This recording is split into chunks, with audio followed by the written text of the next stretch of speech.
All right, let's get more reaction now to that Section 89 independent panel report on the theft at President Cyril Ramaphosa's Palapala game farm. You know, the panel found that Ramaphosa may have committed serious misconduct. Speaking to us now is ATM spokesperson Zama Ntshona. Zama, when we were speaking just a bit earlier before we got cut off, you were still talking about how the panel actually confirmed the 4 charges that you had put forward, particularly one that seems to be of interest to many, the contravention or the violation of PRECA in this instance, Section 34, subsection 1.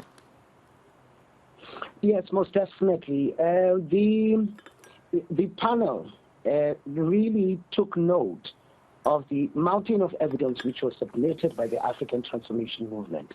And you see that they've actually truly gone through some of the issues that were raised. You would remember that the African Transformation Movement, apart from the other documents which it submitted, but also there are confessions from the president. And one of those confessions includes a tweet from the account of the president where I quote, that he said he did not go to the police. In fact, let me just paraphrase. He did not go to the police, but instructed General Rhoda to actually take care of what was happening in his private farm. Now, the issue with this one, all matters of criminality, the PRECA Act Section 34, subsection 1, is clear that you must take it to a DPCI office. Instead of doing so, he did what we call as the ATM and issued an illegal instruction saying to General Rhoda he must actually move from his official capacity to taking care of a private matter. Now remember, if Palapala at the time was declared a national key point, there would have been police outside Palapala, and therefore no need for General Rhoda to intervene.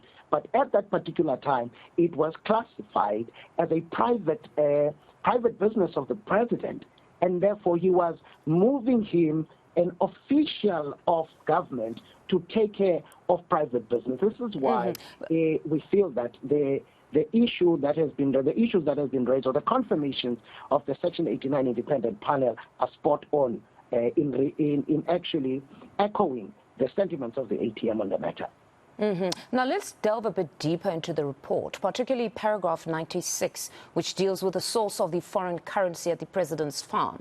The panel noted as a common cause of fact between the president and Mr. Fraser that the money was indeed kept in sofas, but differ on the source. What did you make of just the fact that it's now common cause that there was foreign currency stored in sofas? Because what we had before was just back and forth.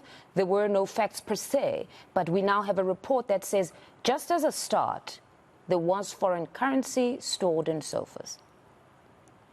There is something that is actually said in that same report, I think it's paragraph 99, that the panel needed to approach the testimony of President Ramaphosa with caution, basically saying that there was misrepresentation of facts in his testimony.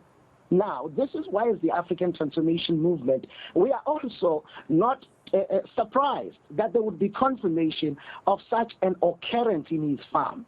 And we know that by now, the president is economical with truth.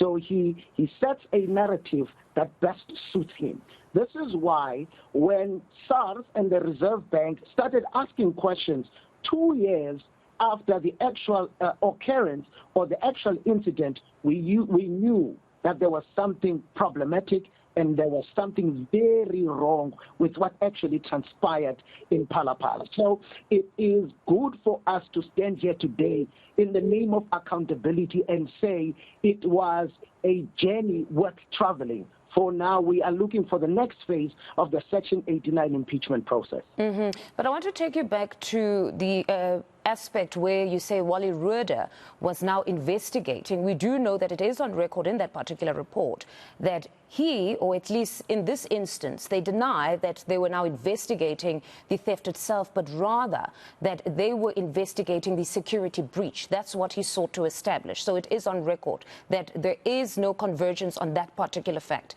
between what Mr. Arthur Fraser said and what Wally Rhoda said.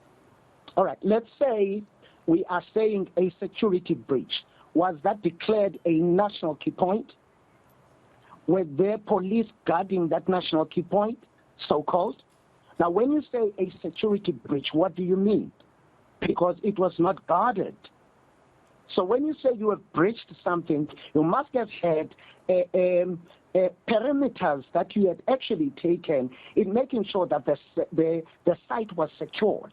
This is why we feel truly that this is also another attempt to pull a smokescreen over the faces and the eyes of the people of South Africa, because added to that, there are two reports that came after that: the ministerial report and the police minister's report, and the other on the issue of Program 5.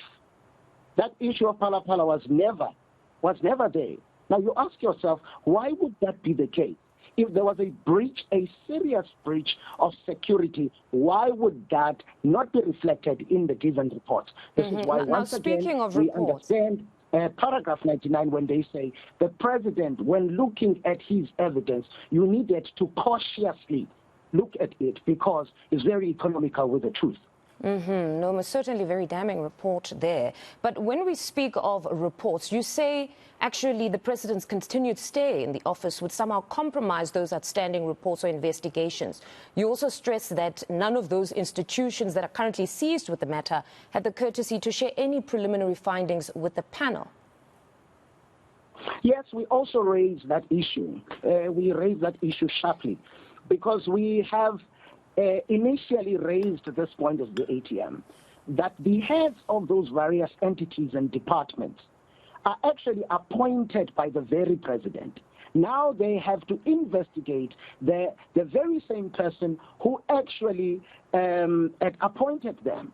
This is why we are not shocked over what has transpired over the few months since the Palapala scandal had actually came to the fore, that we have seen that there was a sluggish behavior that you see with these entities.